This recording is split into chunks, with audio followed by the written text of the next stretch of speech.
صل على محمد وآل محمد اللهم صل.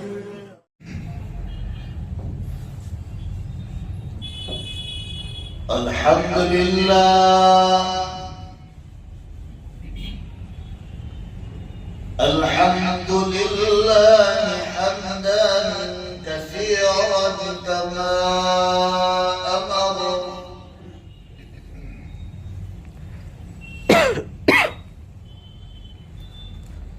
ونشهد أن لا إله إلا الله وحده لا شريك له في الخلق والأمر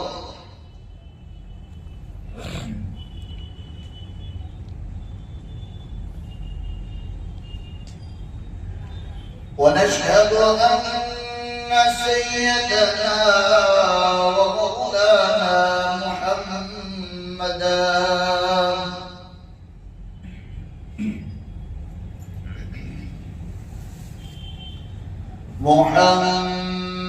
محمدا عبده ورسوله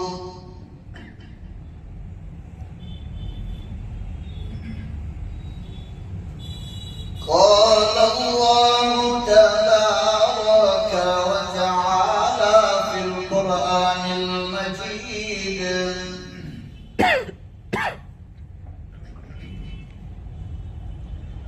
والفرقان الحميد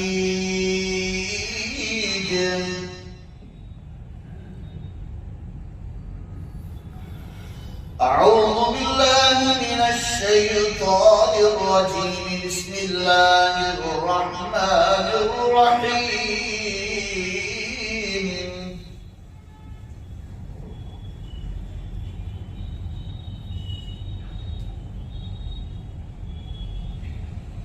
إن بطش ربك لشديد وقال الله تبارك وتعالى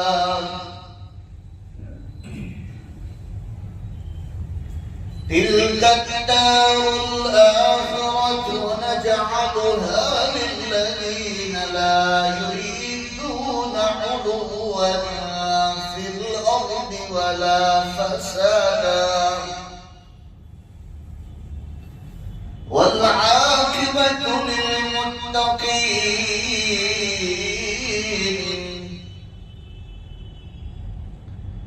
وقال النبي صلى الله تعالى عليه وسلم اصبروا حتى تلقوني على الحوض صدق الله مولانا العظيم وصدق رسوله النبي الأمي الكريم ونحن على ذلك لمن الشاهدين والشاكرين والحمد لله رب العالمين.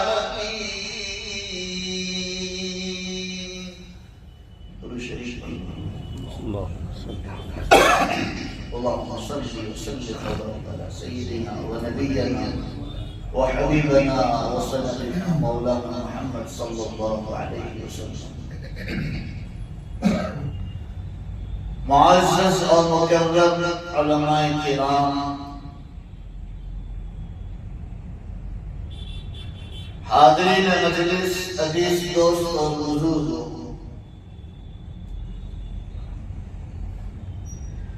عزیز نوجوان میرے بھائیوں،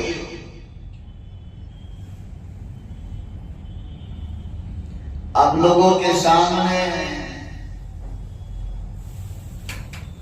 قرآن حکیم کی دو آیت شریفہ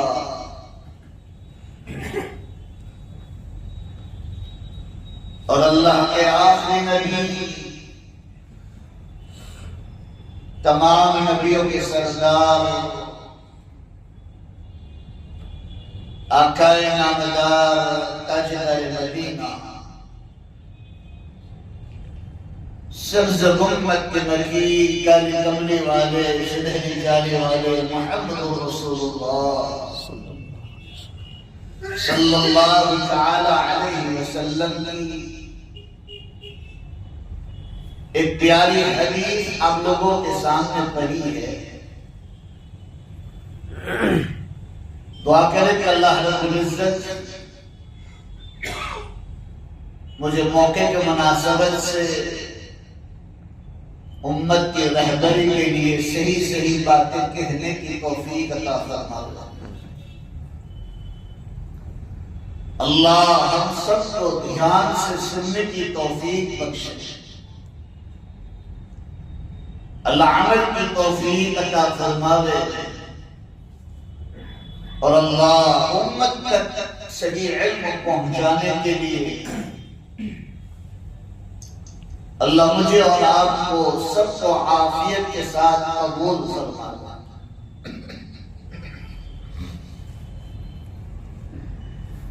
عزیز میرے بھائیوں، مختصر وقت میں ایک بات سمجھانا ہے. اللہ کرے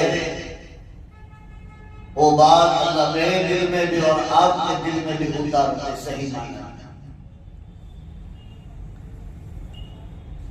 عزیز میرے بھائیوں، مسلمانوں کے لیے سب سے بڑی میڈیا بات کو صحیح معنی میں پہنچانے کی اور سچی اور صحیح بات پہنچانے کا وقت مسلمانوں کے لیے جمعہ کی نماز سے پہلے ہے.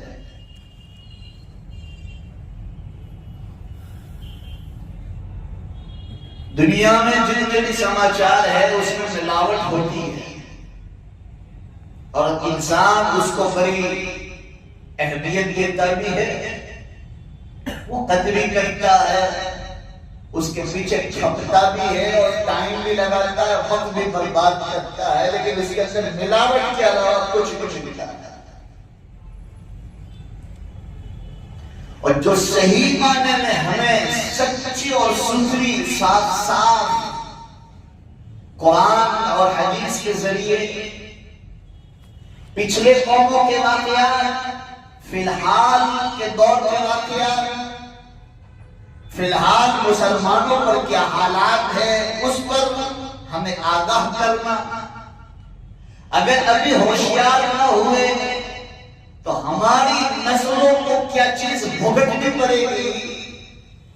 یہ جمعہ کی نماز سے پہلے آدھے گھنٹے میں، 35 منٹ میں، 40 منٹ میں حق علماء ہمیں سچی اور سچی ستھری صاف باتیں قرآن اور حدیث سے ہمیں بتلاتے ہیں، لیکن ہمارے پاس بولو وہی وقت بولو زور سے نہیں ہوئی. سب سے بڑی میڈیا اور صحیح بات ہمیں سمجھانے والا حق علماء ہے. یہ منبر رسول سے ہمیں صرف قرآن اور حدیث کو نہیں بتلایا جاتا ہے، ہمیں منبر رسول سے سیاست کیسے کرنا ہے ہمارے نبی نے وہ بھی سکھایا ہے. منبر رسول سے امت کے ساتھ مسلمان کیسے رہے وہ تو بتلایا ہے. راستے میں کیسے چلنا، غیروں کے ساتھ کیسے کاروبار کرنا، مارکیٹ میں کیسے رہنا، ہر چیز کھول کر قرآن اور حدیث میں لکھ کر بتایا جا چکے ہیں. اور ہمارے علماء نے اس پر کام کر ہماری زبانوں میں اس کی کتابیں لکھ کر ہمیں گھر تک پہنچایا. لیکن وہ قرآن وہ حدیث ہمارے پاس پڑھنے کے لیے وہ روزوں سے وقت نہیں. پھر حالات آتے ہیں، حالات مجھے اور آپ کو گھیر لیتے ہیں. پھر وقف بورڈ کا معاملہ پارلیمنٹ میں اٹھے گا. اسماعیل ہانیہ جیسے مسلمان کو ایک ٹیررسٹ بتایا جائے تو پھر کہہ کے مول صاحب اور آپ کو اٹھانے دنیا پر نظر ڈالو گے یہ سب چیزیں حدیثوں میں ہیں کہ قرب قیامت سے پہلے پہلے جنگیں ہوگی پوری دنیا کے اندر، حالات آئیں گے اور ہندوستان میں اتنا کفر عام ہو جائے گا اور مسلمانوں کو اتنا دبایا جائے گا، اس کے بعد اس وقت کے حکمران اللہ کے اوپر ایمان لیا گیا۔ یہ بھی کتاب میں لکھا تھا، جو اسلام کے دشمن بنے پڑے ہوئے ہیں، جو اسلام کے پیچھے رات دن اس کے شوشے نکالتے رہتے ہیں، جو مسلمانوں کے پیچھے آگے پیچھے سے حملے کرتے رہتے ہیں، جب مسلمانوں کو ہندوستانوں میں دبایا جائے گا۔ اب تاریخ پڑھو گے تو چنگیز خان کی تاریخ بھی آپ کو یاد دلائے گا، برما کی تاریخ بھی آپ کو یاد دلائے گی کہ مسلمانوں پر حالات آتے ہیں کہ اس میں مسلمان مٹتے نہیں ہیں۔ اور گزشتہ جمعہ میں نے راندیر میں بتلایا کہ اسلام جس حالت پہ ہے، جس عزت پر ہے، جس مقام پر ہے، اسلام کو کوئی آنچ آنے والا نہیں ہے۔ اسلام تو دن بہ دن ترقی کرتا جا رہا ہے، بلندیوں پر پہنچ رہا ہے۔ مسلمان اس پر قربانی دیں گے تو اسلام کا بول بالا انشاءاللہ ہونے ہی والا ہے۔ شرط یہ ہے کہ ہمیں قربانی دینا ہے، شرط یہ ہے کہ ہمیں قرآن کو سمجھنا ہے، شرط یہ ہے کہ ہماری مسجدوں کو ہمیں آباد کرنا ہے، شرط یہ ہے کہ اپنے حق علماء کی مجلسوں میں بیٹھ کر قرآن و حدیث کو سمجھنا ہے۔ آج جتنا میں اور آپ قرآن نہیں سمجھتے، جتنا میں اور آپ حدیث نہیں سمجھتے، ہم سے زیادہ قرآن سمجھنے والے غیر لوگ ہیں، ہم سے زیادہ بخاری سمجھنے والے غیر لوگ ہیں۔ کیوں؟ ان لوگوں نے اس میں انٹرسٹ لیا، شوق اسلام کیا چیز ہے، اور ہم نے اسلام ماں کی گود سے ملا ہوا ہے، کیونکہ مول صاحب آپ میں تو مسلمان چھے نہ مروں تو بھی مسلمان اجمر ہوں، اتنا یقین۔ اللہ کے رسول کی حدیث بھی سن لو کہ اللہ کے رسول نے فرمایا قرب قیامت سے پہلے پہلے ایسا دن آئے گا، صبح میں تو مسلمان ہوگا، شام کو ہوگا تو وہ لو بھائی کافر۔ مسلمان ماں کی پیٹ سے پیدا تو ہوگا، سماج میں ایمان والے سماج میں تو رہے گا، لیکن جب ایمان کی جب بات آئے گی اور موت کا وقت آئے گا تو اس کی زبان سے کلمے کو چھین دیا جائے گا۔ کیوں؟ اس کو ایک ہلکا چیز سمجھ لیں، ماں کے پیٹ سے ملا ہے تو سمجھ لیں کہ مول صاحب ہم تو مسلمان ہیں، جب اس کے اوپر محنت کرنے کی کوئی ضرورت نہیں ہے۔ تو قرآن کہتا ہے وَاطْمَئِنُّ بِهَا، اپنے اعمال پر مطمئن ہو گئے اور بس سمجھ گئے کہ میں تو بڑا تہجد گزار ہوں، میں تو بڑا عالم دین ہوں، میں تو بڑا مکرر ہوں، میں تو بڑا شیخ الحدیث ہوں، میں تو بہت عبادت کرتا ہوں۔ نا، قرآن اس جگہ کہتا ہے یا ایھا الذین آمنوا قوا انفسکم واہلیکم نارا، اپنے آپ کو بھی جہنم کی آگ سے بچاؤ اور اپنے اہل و عیال کو بھی جہنم کی آگ سے بچاؤ۔ خود کو بھی ایمان کو بنانا ہے، اپنے اہل و عیال کا بھی ایمان کی فکر کرنا ہے، اپنے محلے والوں کی، اپنے گاؤں والوں کی، اپنے شہروں کی اور تمام لوگوں کی فکر کر کر مسلمانوں اس ایمان کا بول بالا پوری دنیا میں کریں۔ ہم نہیں کریں گے تو اللہ کو کوئی پرواہ نہیں ہے۔ اللہ کہہ رہا ہے لا ابالی، مجھے بھی تمہاری کوئی پرواہ نہیں ہے۔ یہ الفاظ صرف اللہ ہی بول سکتا ہے۔ اللہ کہے گا تم میرے دین کی فکر نہیں کرو گے اور اسلام کو سچے معنی میں اس کی دعوت نہیں دو گے تو تمہیں مٹا کر میں دوسری قوم کو بولو بھائی لاؤں گا اور اسلام کا تعارف کراؤں گا۔ اللہ کی کوئی عزت کرے، اللہ کی کوئی تعریف کرے، اللہ کی کوئی عبادت کرے، اللہ کو کوئی فرق نہیں پڑتا، اور پوری دنیا کفر پر پھیل جائے اور پوری دنیا اللہ کی نافرمانی میں لگ جائے تو بھی وہ اللہ کو کوئی فرق پڑتا نہیں۔ عزیزوں میں نے کیا گیا، میرا کہنے کا منشا یہ ہے کہ آج پوری دنیا کے اندر ایک پروپیگنڈا چلایا جائے گا، پوری دنیا کے اندر ایک ہوا چلائی جا رہی ہے کہ اب مسلمانوں کو مٹا دیا گیا، مسلمانوں کو ختم کر دیا گیا اور مسلمانوں پر حالات پر حالات ہے۔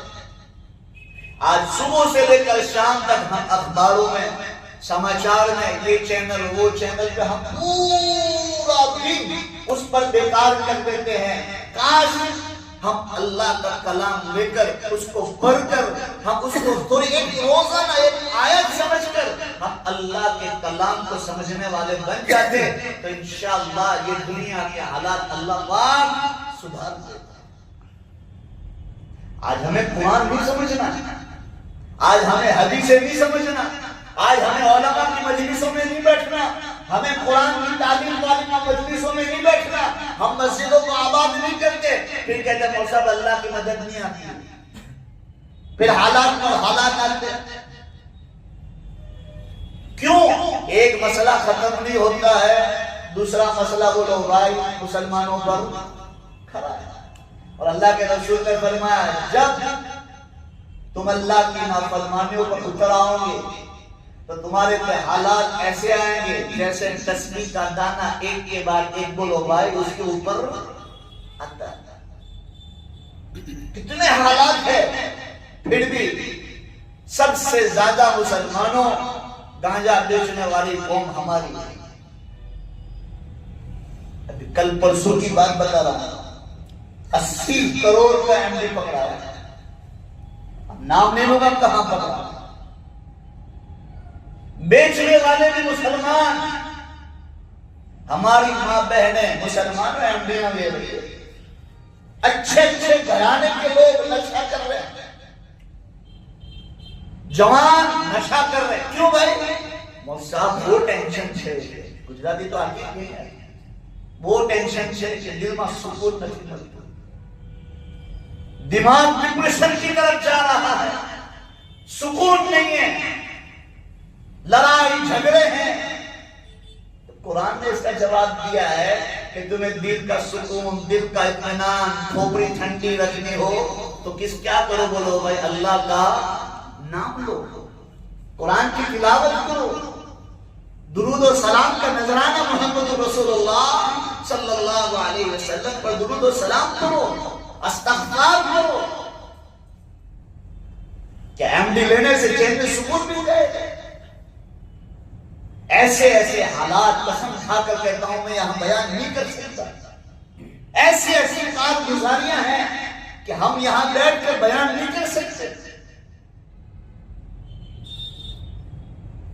اتنے اندرونی حالات ہمارے خراب ہو چکے ہیں، ہم اس سطح پر پہنچ چکے ہیں کہ مسلمانوں اللہ کے علاوہ ہمیں اس نالی سے نکالنے والا کوئی نہیں۔ جب تک ہم اپنے لیے نہیں رہیں گے، اپنی اولادوں کے لیے نہیں رہیں گے، اپنے قوم کے لیے نہیں رہیں گے تو یاد رکھو مسلمانوں اللہ کے علاوہ کوئی بچانے والا نہیں رہے گا۔ اتنے بڑے حالات آنے کے باوجود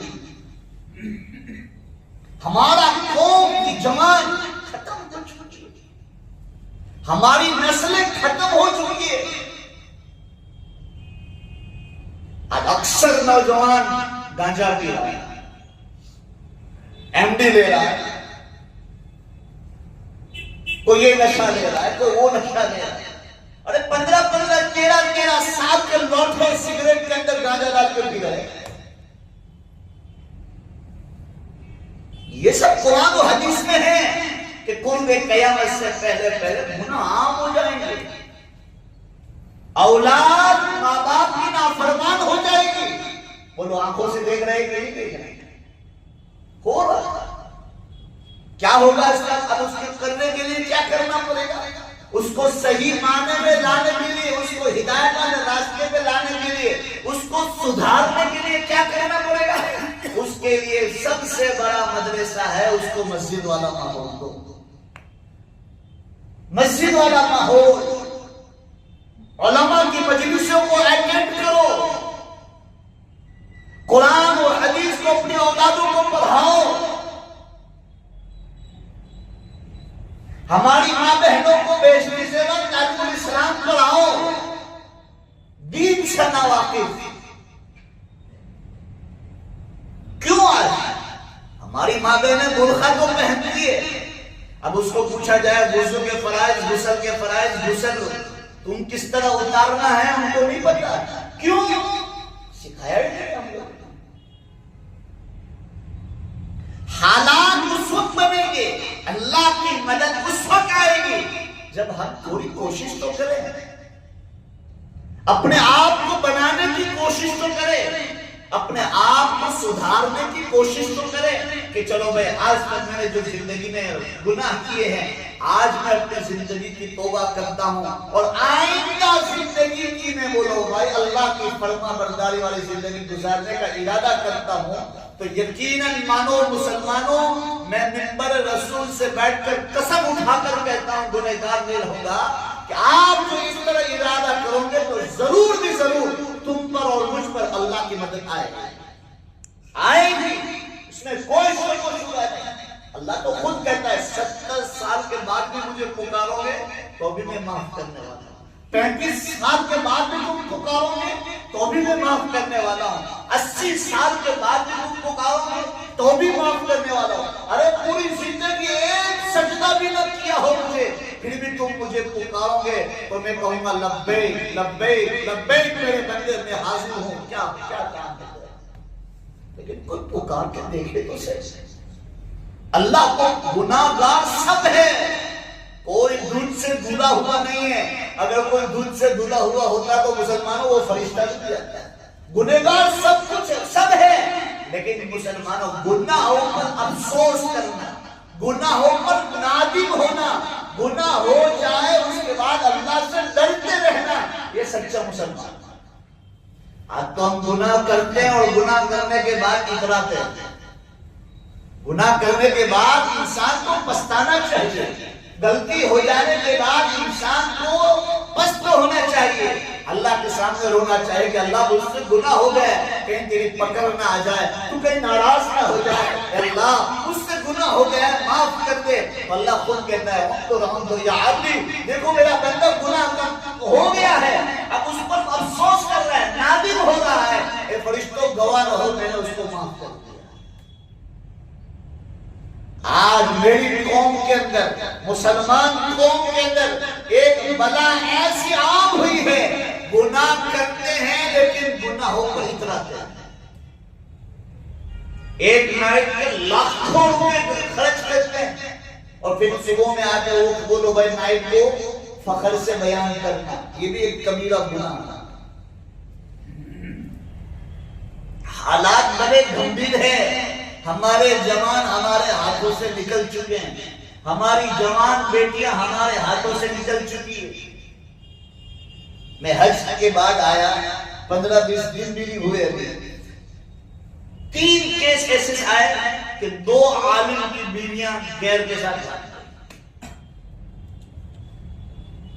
اب بھی پرسوں ترسوں کی بات ہے، ایک ہماری بچے غیر کے ساتھ بھاگ گئی. کورٹ کے سامنے، جج کے سامنے اس کو پیش کیا گیا تو اس کی ماں نے کہا بیٹا تجھے بڑا محنت سے پالا ہے، میرا باپ بھی نہیں ہے اور میرا بھائی بھی نہیں ہے، میرا کوئی سہارا نہیں ہے.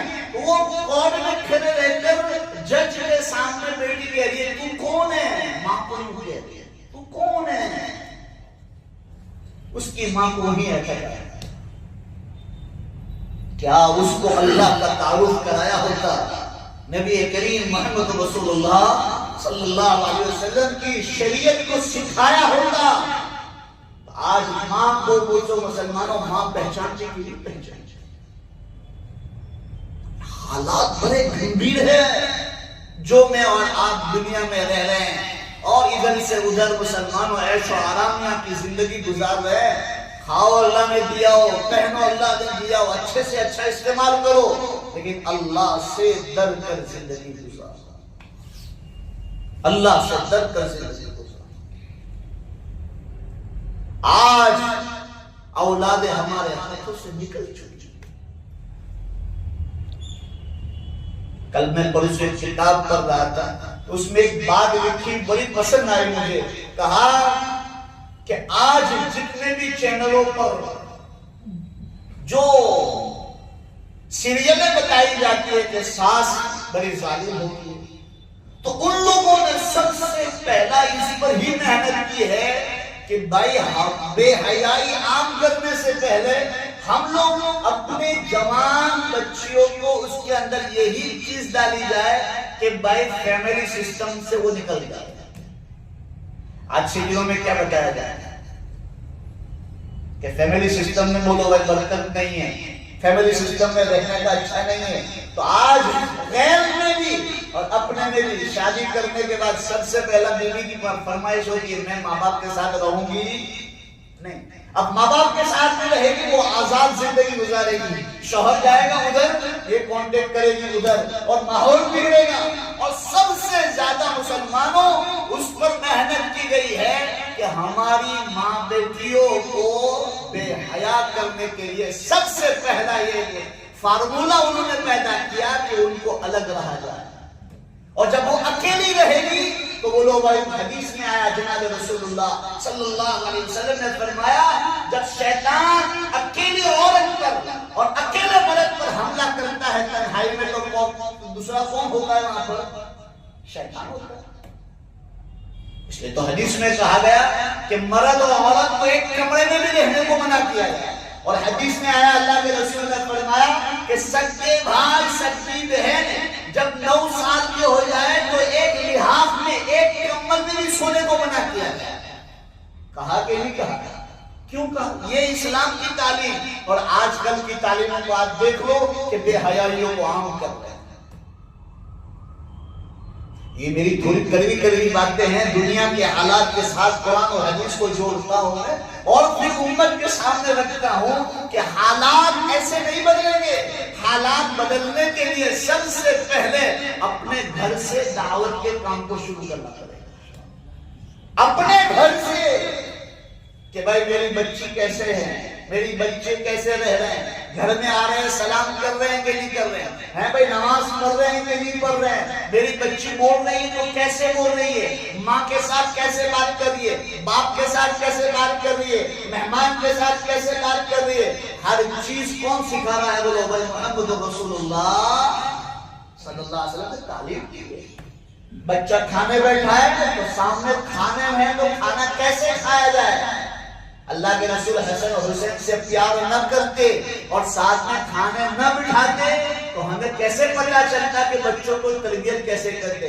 حسن اور حسین کو اللہ کے رسول کھانے ساتھ میں بٹھاتے تھے اور کہتے تھے بیٹا ہاتھ دھو کر کھانا چاہیے, اپنے سامنے سے کھانا چاہیے, 3 انگلی سے کھانا چاہیے, چھوٹے چھوٹے لقمے بنا کر کھانا چاہیے, اور کھاتے کھاتے اللہ کا ذکر کرنا چاہیے. بتاؤ میرا نبی حسن حسین کو نہ بتلاتا تو ہم تک یہ تعلیم پہنچتی.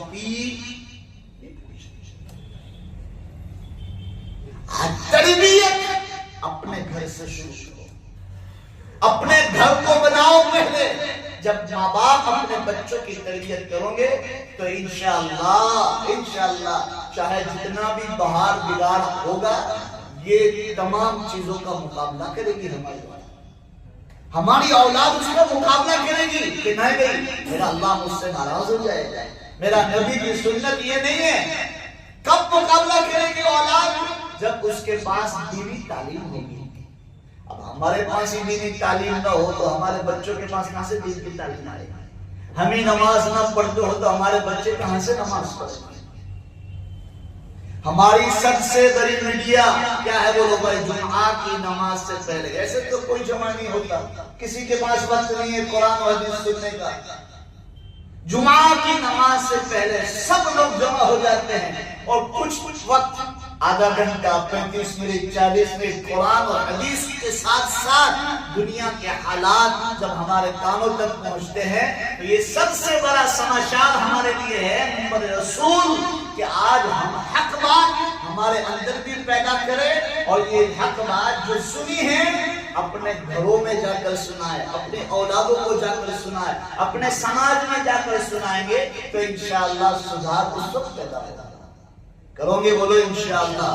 ہاں دنیا چاہے جتنی بھی بگڑ جائے, چاہے دنیا پر جتنے بھی حالات آ جائے, ہم دین پر مضبوط کے ساتھ رہیں گے, ہم دین کی رسی کو مضبوطی کے ساتھ پکڑیں گے تو انشاءاللہ دھکے کھا کر بھی انشاءاللہ کنارے لگ جائیں گے. اگر دین کی رسی کو ہی نہیں پکڑا ہوگا تو مسلمانوں دنیا کہاں اٹھا کر پھینکے گی مجھے اور آپ کو اس کا علم نہیں ہے۔ قرآن اور حدیث ہے وہ دین کی مسلمانوں رسی ہے، اس کو مضبوطی کے ساتھ پکڑو گے، بولو انشاءاللہ۔ آج سے نیت کرو کہ ہم روزانہ قرآن پڑھیں گے، بولو انشاءاللہ۔ میں یہ نہیں کہتا 2 سپارے پڑھو کہ 1 سپارہ پڑھو، ایک رکو کتنا بولو دور سے، ایک رکو 5 منٹ مل جائے گی آپ کو۔ روزانہ قرآن کو دیکھو، قرآن کو پکڑو، قرآن کو محبت سے کھولو، اور قرآن کو روزانہ قسم کھا کر کہتا ہوں قرآن کو آپ پکڑو گے نا، قرآن کو محبت سے کھولو گے، اس کی روحانیت، اس کی طاقت اور اس کے اندر جو پاور ہے قرآن کو صرف دیکھنے کا، پورا دن انشاءاللہ آپ کو کفر یا کلمات سے یہ قرآن تمہاری حفاظت کر لے گا انشاءاللہ۔ کفر بولنے سے حفاظت کر لے گا، گناہوں سے تمہاری حفاظت کر لے گا۔ کیوں؟ قرآن کی طاقت ہے، قرآن کی طاقت ہے۔ روزانہ صبح اٹھو، نماز پڑھو، نماز پڑھ کر کہیں بیٹھ کر تھوڑا سا اللہ کا ذکر کرو۔ میں یہ نہیں کہہ رہا کہ 1000 مرتبہ درود شریف پڑھو، 1000 مرتبہ لا الہ الا اللہ پڑھو، 1000 مرتبہ استغفار پڑھو، نہ، تھوڑا سا تمہارا دل جتنا چاہے اللہ کو یاد کر لو، کلمہ پڑھ لو، درود شریف پڑھ لو، استغفار پڑھ لو، تیسرا کلمہ پڑھ لو، پھر قرآن کو کھول کر روزانہ ایک رکوع پڑھ لو۔ پڑھو گے بولو انشاءاللہ، بس اتنا ہے، روزانہ ایک رکوع پڑھ لو۔ اب 24 گھنٹے میں 2 منٹ 3 منٹ قرآن کو دیا، اب میں کہہ رہا ہوں 2 منٹ اللہ کے سامنے رونا سیکھ۔ کتنا منٹ بولو بھائی زور سے؟ 2 منٹ، 2 منٹ اللہ کے سامنے، کچھ نہ ہو، کچھ مت بولو، صرف اللہ کے سامنے اپنے گناہ کو یاد کر کر رو، بس کچھ مت کرو، کچھ مانگو بھی مت، صرف اپنے گناہ کو یاد کر کر کیا کرو، زور سے رو۔ میں کہتا ہوں عزیزو میرے پیاروں مسلمانوں، منبر رسول سے بیٹھ کر کہتا ہوں، قسم کھا کر کہتا ہوں، ابھی بول کر جاتا ہوں، کوئی اس پر عمل کرے گا، 1 مہینے کے بعد واپس اللہ نے زندہ رکھا تو واپس آؤں گا، بتانا اس چیز کا اثر تمہارے دل پر کیا پڑا ہے۔ اللہ تمہاری زندگیوں کو تبدیل کرے گا، ضرور انشاءاللہ ضرور تبدیل کرے گا۔